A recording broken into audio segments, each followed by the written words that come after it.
Bonjour, bonne journée, bienvenue sur ma chaîne.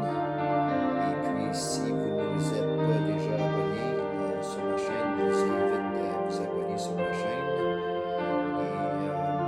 Et j'ai un petit défi pour vous aujourd'hui.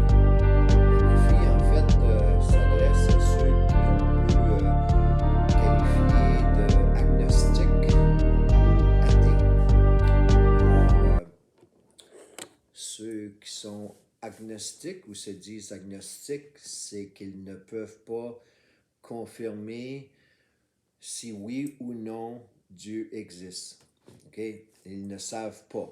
Donc, quand ils disent qu'ils ne savent pas, ils ne peuvent pas confirmer, ça tombe dans la catégorie agnostique qu'on appelle.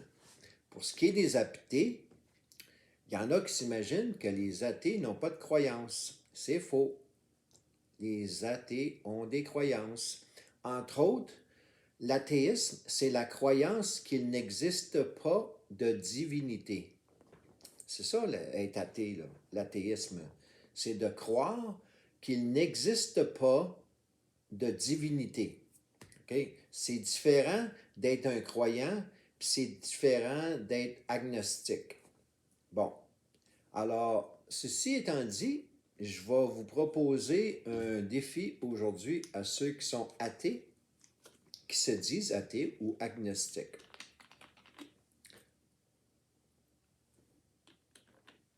Je vais vous inviter à me fournir l'endroit dans la Bible. Ça va vous demander d'aller voir dans la Bible, pas n'importe où, là. Pas inventer une phrase qui n'a jamais été dite, là. OK?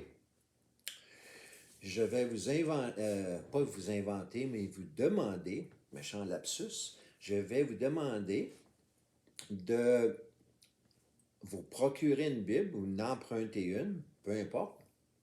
Prenez une Bible et donnez-moi l'endroit où Jésus-Christ a menti. Premièrement, si Jésus-Christ, vous dites qu'il a menti, ça veut dire que Jésus-Christ, par défaut, vous confirmez que Jésus-Christ a existé. Et je veux que vous me donnez l'exact endroit, l'endroit exact où Jésus-Christ a menti. Ça va vous demander de faire de la recherche, puis vous allez peut-être bien chercher longtemps, là. En tout cas, je veux voir le fondement de votre athéisme ou le côté agnostique que vous avez. Alors, il s'agit d'être honnête, là. Hein? C'est une question d'honnêteté. Alors, ceux qui ne sont pas honnêtes, là, on va les déceler assez rapidement. Et puis, c'est un court vidéo aujourd'hui, puis je vais mettre mes lunettes, là, parce que j'ai de la misère à voir mon temps, OK? J'avais pas besoin de lunettes. J'ai jamais eu besoin de lunettes à aller jusqu'à récemment. Puis là, j'ai commencé à avoir des problèmes avec mes yeux, OK? Dont le glaucome. Puis en plus, c'est rajouté des allergies dernièrement, là. Fait que j'ai ralenti dans la production, dans la création de vidéos. J'ai ralenti parce que j'étais pogné avec des allergies, puis excusez, là, ça a bougé, là. J'ai une table dans laquelle la caméra, puis tout ça, et sur lequel ça repose, puis j'ai accroché à la table, là, fait que ça a bougé, pardonnez-moi. Alors, je vais mettre mes lunettes, comme je disais, parce que j'ai une allergie, je suis en train de passer à travers, là, au printemps, chaque printemps, là, avec le pollen, là, puis les pissenlits, là, puis je viens les sinus, là, c'est épouvantable. Alors, un petit vidéo aujourd'hui, relax, OK, avec un petit défi. Et j'ai 3 volumes. 1, 2, 3. Ben oui, j'ai de l'air intelligent à faire ça. Hein? Un petit peu d'humour, c'est le fun d'avoir un petit peu de piquant, un petit peu d'humour. J'ai 3 volumes, 3 suggestions de volumes à vous proposer aujourd'hui. Parce qu'il y en a qui s'imaginent que je fais juste critiquer, puis jeter de la lumière, là, puis juger le monde, puis tout ça, là. Vous allez vous rendre compte, là, parce que vous ne me connaissez pas. Je vous pardonne parce que vous ne me connaissez pas. Si vous me connaisseriez, on serait, très vite, on serait des amis, puis vous allez vous apercevoir. Ça fait, ça fait près de 50 ans que je travaille avec le public. Ça vous donne une idée. Je n'ai pas 75 ans, là, mais j'ai commencé à travailler très tôt. J'ai commencé à travailler à l'âge de 16 ans au Québec. OK? Puis j'ai travaillé avec le public toute ma vie, là. Alors, toutes sortes de personnalités, toutes sortes d'origines ethniques, de couleurs de peau, de religion, de croyants, athées, agnostiques. J'ai fait affaire, j'ai communiqué avec toutes sortes de gens au cours de mes carrières, au cours de ma vie. Puis les gens, quand ils ont appris à me connaître, puis surtout face à face, là, pas à travers d'une vidéo, là, ils ont apprécié ma personnalité et mon sens de l'humour un peu particulier. C'est certain que je plais pas à tout le monde, là. Ça, c'est utopique. Croire qu'on va plaire à tout le monde, c'est utopique. Ça n'existe pas. Comme le paradis terrestre n'existe pas. Des êtres humains parfaits sur la Terre, aussi, ça n'existe pas. Moi inclus, je ne suis pas parfait. Il n'y a pas personne de parfait. OK? Alors, j'ai dit que j'étais pour être relax, là. Et là, je commence à être passionné encore. Ça m'arrive, j'ai du sang latin, tu sais, les francophones, là. J'ai des origines, moi, des origines, là, de ma parenté, là, mes descendants, là, ma ligne généalogique, là, c'est à la fois la France puis l'Irlande. Ouf! Imaginez-vous le mélange Irlande et France. Ça leur remonte aux années 1600. Mon ancêtre, Antoine, est arrivé à l'île d'Orléans, à Québec, en 1655. Date pas d'hier, là. Fait que l'histoire du Canada, l'histoire du Québec, la mentalité québécoise, la religion, l'histoire de la religion, tout ce qui est arrivé avec le catholicisme et tout ça, là, j'ai tout vu ça, j'ai tout vécu ça, j'ai étudié ça, je suis capable d'en parler, je suis capable de lancer des défis, je suis capable de participer à des débats, je suis préparé, puis si je ne suis pas préparé, je vais me préparer. Alors, comme je disais, j'avais 3 livres à vous proposer, des suggestions de livres.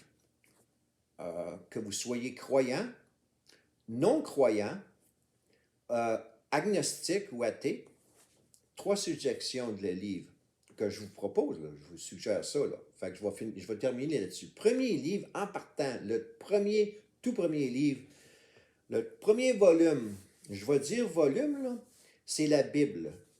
C'est ce qui a été, c'est un record, il n'y a jamais eu de volume qui a été le plus vendu dans l'histoire de la littérature.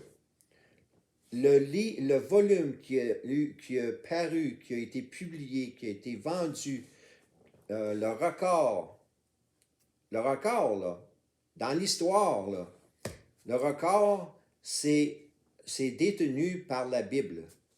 En fait, je dis le mot volume parce que la Bible, en fait, c'est 66 livres. Okay? Il y a 66 livres dans la Bible. Donc, ce n'est pas juste un livre. C'est pour ça que j'ai utilisé le mot volume. Okay?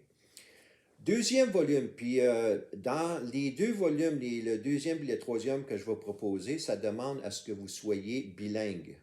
Okay? Parce que c'est des volumes en anglais que je vais vous proposer. Okay? Des volumes en anglais, là, qui vont vous aider à réfléchir, à faire vos recherches, puis tout ça, là. OK?